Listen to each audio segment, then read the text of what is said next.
One of my favorite things to do is to fly my drone. And as most of you know, I travel all over the world and I'm always in some fascinating place. And this is Germany.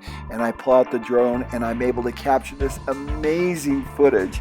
Now, on this particular trip, I was going to see Alex and Paloma at Mercedes-Benz. And as we drove through the countryside together, we saw churches and steeples and we saw the most beautiful scenery. And we just pulled out the drone and captured it in the morning at the sunset. It was incredible. And this is the main Mercedes plant with over 40,000 people, and I captured that early in the morning. Then we went up north to Windig, Germany, up by Cologne to visit Yellow Tools and my great friend, Michael Althoff. Now, this is an amazing facility. Michael was a sign maker that turned into a fantastic innovator. And here's Michael right here. We took the drone and flew it inside. Michael, welcome to Yellow Tools and his amazing team that has done the most awesome job of transforming this company into a lean mecca. People come from around the world to see what Michael has done. And you look at all this and you say, how did this all happen? Well, step by step, small little improvements every day.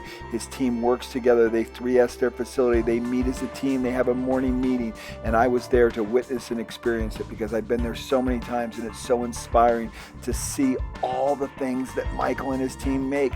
It is really awesome. They have all kinds of equipment, technology that they deploy to make things, cool, innovative products based on lean principles to save sign makers tons of time and make their job more enjoyable. Is this facility awesome?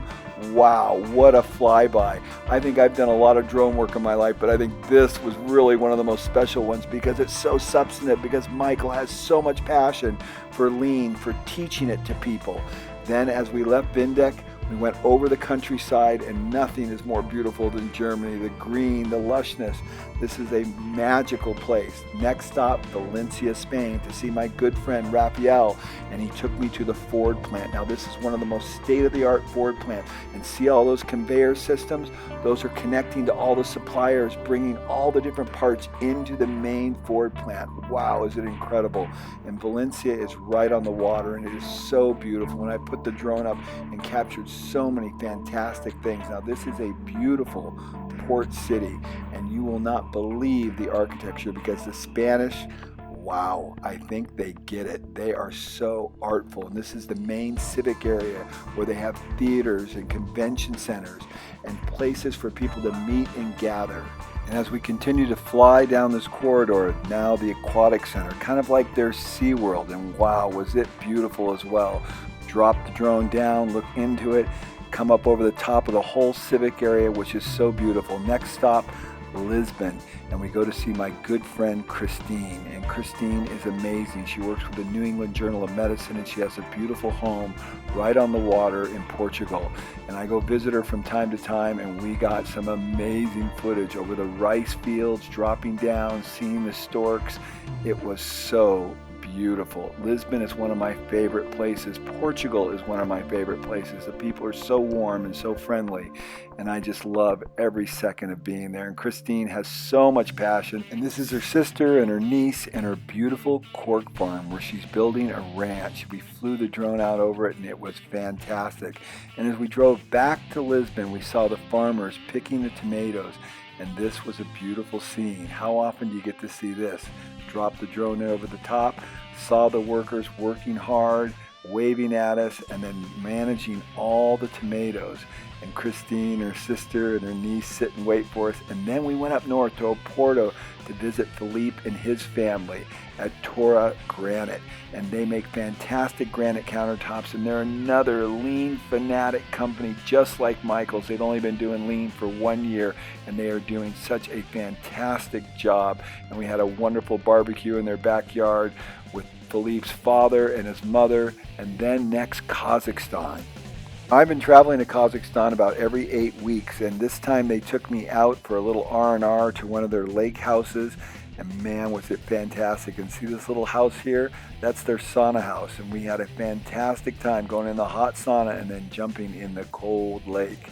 And it was beautiful, it was refreshing, and look at the scenery here, out in the middle of nowhere.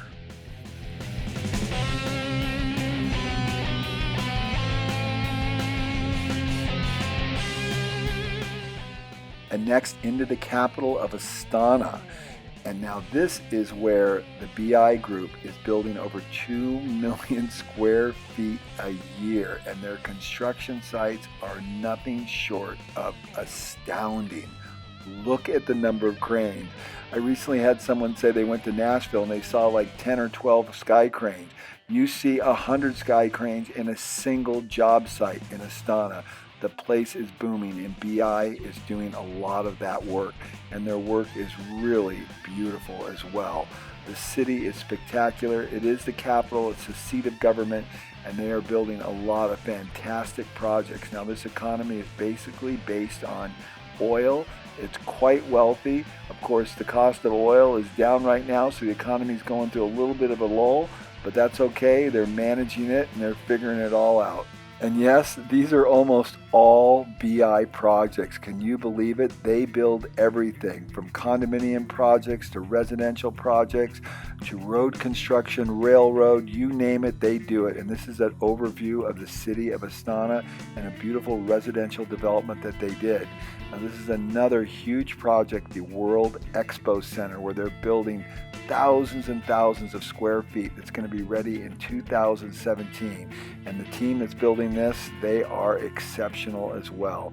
And these are all the different job sites that I'm working on and teaching Lean to them. And this is their team at the Expo Center. Did I ever have a good time there? And the weather, well, it was fantastic, because a lot of times in Kazakhstan, it's minus 40. The extremes are huge here, minus 40 all the way to plus 40.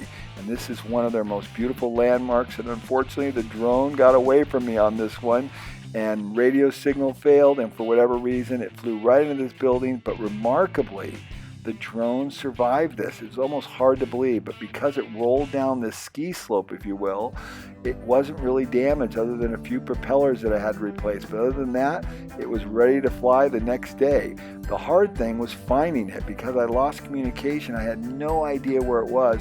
But as we got into closer proximity, the battery did not die on the drone, and it came back into radio signal, and I could see where it was, laying on a piece of grass by a piece of concrete, as you can see right here. And as the sun started to go down, I identified some of the buildings in the background, and guess what? We found it miraculously, recovered the drone, and we were back in business.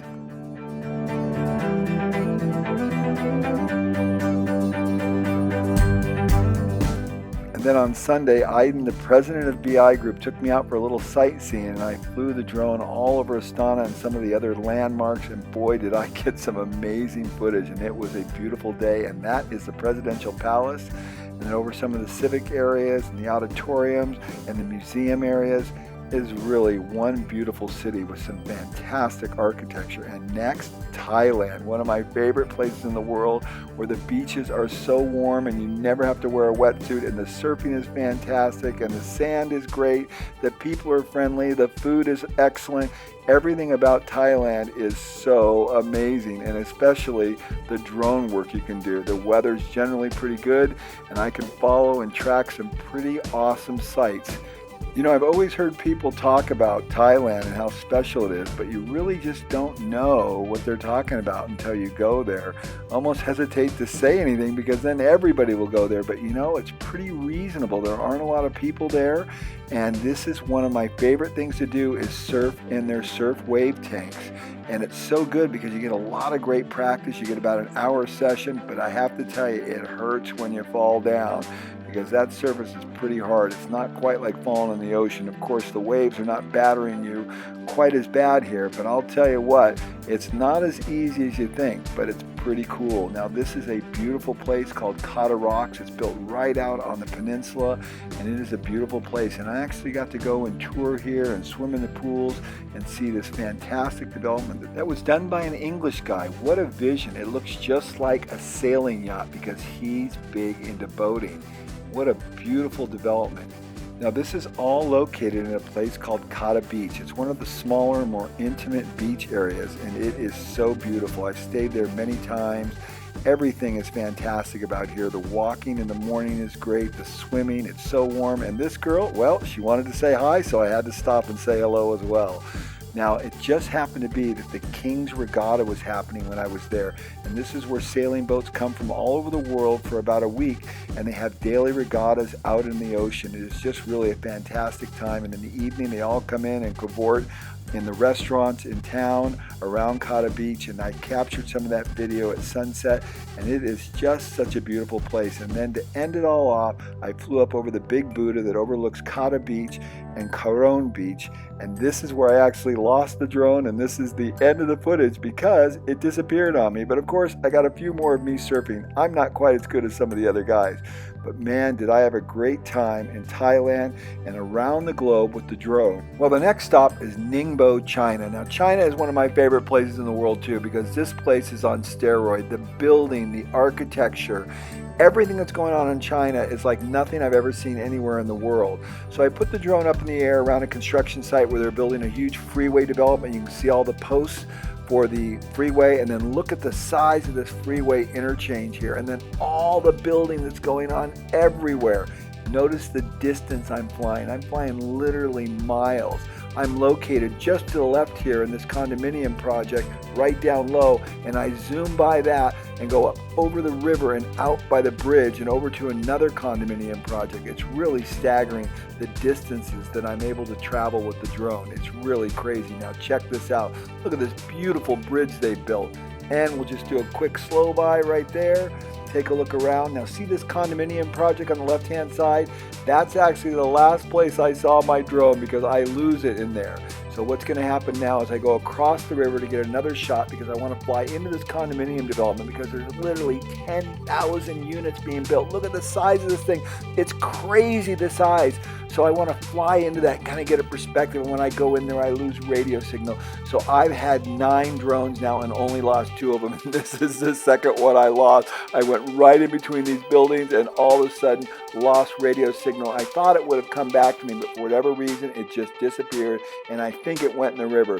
But at least I have one successful landing here on videotape to end this series. Hopefully you've enjoyed this American Innovator.